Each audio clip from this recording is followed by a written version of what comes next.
How to switch Claude models. First, open Claude and start a new chat. At the top of the message box, you'll see the name of the currently selected model, such as Sonic 5. Click on it to open the model menu. Here you'll find several models to choose from. If you need fast and reliable responses for everyday tasks, select Sonnet 5.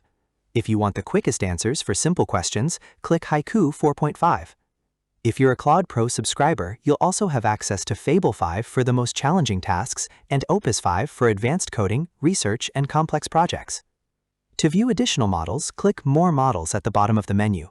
Here you can choose from models like Opus 4.8, Opus 4.7, Opus 4.6, Opus 3, and Sonnet 4.6, depending on your needs.